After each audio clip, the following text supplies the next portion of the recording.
So how do you this one I thought was interesting. How do you get out of a slump? My CCNA expired in April. I want to get a CCNP. However, time is short with 2 kids under 2. Hard to get motivated to study when I want a new job, and I'm happy where I am. How do you get out of a slump? First off, I hear you 100% when it's like, I could frame this question so many different ways. How do you get motivated? How do you, life is busy. How do you, et cetera, et cetera, et cetera, right? There's a lot of different angles that I've heard this question before. And I'm going to answer it differently than what I have before because seasons of life change. And I think oftentimes my answer previously, would have been that season of my life. So I'm going to speak to you from the season of my life that I am now. How do you get out of a slump? And I particularly like the spin on that at the very, very end. How do you get motivated to study when I don't want a new job? I'm happy where I am. So let me answer that and say the short answer to the question is you got to get hungry. You got to get hungry. And what I mean, and especially at the end of that sentence, I'm happy where I am. I don't really want a new job. And so half of me, when I think about how do I get motivated, I'm going, okay, sounds like you are. Sounds like perhaps you are in a place where you're like, this is working pretty well. I'm kind of happy where I am. So I know some of you are like, well, why did they ask the question? But that's where I want to speak to you from the season of life that I'm in, and I know a lot of you are in, where it's like, things are fine. Things are fine. That's the problem. Things are fine. What's next? I want to get a CCNA. I want to get a CCNP. What's next? Like there's this kind of gnawing at your souls as the days start to blend together, and you're like, yeah, things are fine. How, if somebody comes and says, how you doing? I'm all right. Things are good. Things are fine, right?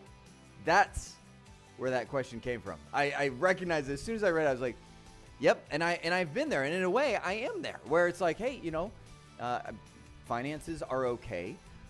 Kids are doing fine. My wife is, we're smiling at each other and nodding as we walk through. Things are good, right?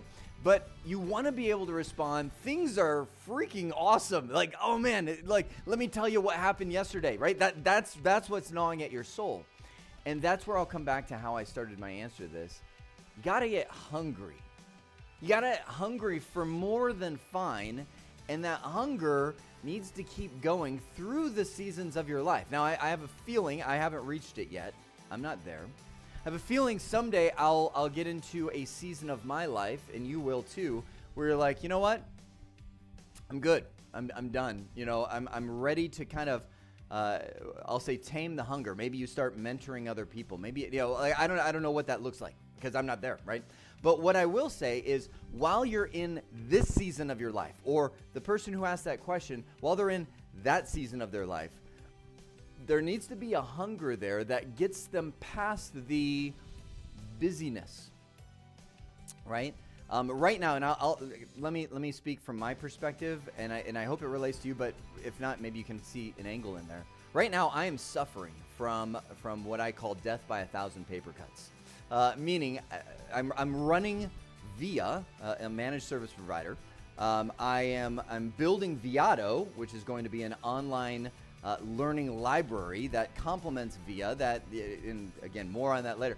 And I'm in that season where, I also have 7 kids where I'm like, well, okay, there's my wife just before this live stream, she poked her head. She goes, someone's out fixing our sprinklers. I was like, oh yeah, I told him. She's like, you're fine with him doing that? I'm like, got a live stream. Go, please. So, it's just one of those like death by 1,000 paper cuts where I'm like, there's just so many things. And so how to get motivated is to say, okay, what's my real drive? And this is a deep soul searching thing I'm talking about right now. What am I after? What is my why? You might Google Simon Sinek, find your why, or why, like, why are you doing this? Why are you going after that CCNP? Find that. It's not just to say I've got a CCNP. What is it? Maybe the CCNP isn't for you. Maybe what, if you don't have that why, you'll drift into that land of death by 1,000 paper cuts, and you won't be able to tell the difference between what's a paper cut and what's something that I can actually move forward with. You see what I mean? This gets into the distractions and so on and so forth. So how do you get out of a slump? You have to come back to the why. So let me end this with my answer to that question with what I do. What I do is actually a little bit more time consuming than I think what many folks have done. A long time ago for VIA, I wrote what I called the VIA Manifesto. Nobody else has seen it. It's just me. And it's a 28-page document that literally, as I learn and grow and I go, okay, why am I doing this? This is painful. This is consuming. Like, I come back to that document, I start reading it, and I'm going, oh yeah. Why? Because my problem is distractions. That's my number one killer. It's distractions. I'm like, what? The sprinkler guy. Right after the slide, I got to get to, and then I actually have a meeting with Network Chuck right after that. I'm like, so I got to get to that, and so I got to come back to that, and I got to start my day by going, okay, why am I doing this? Read through. If I don't read that, now I'm not saying I read it every day. I don't. Sometimes a week, a couple weeks will go by, and I'm like, and how I'll know is I'm like, running all over the place. I'm like, what am I doing this for? Right? Long answer, short question, but that's how I get motivated. Is I first off define my why. And then begin building, add layers of an onion around that, more and more and more, until I finally go, okay, I've got something. And then I have to keep my face right in it, because this world, mess you up. It's so many, like, we live in, where's my phone? It's in my back pocket, right? We live in that information age where it's like, information is not power. It's killer.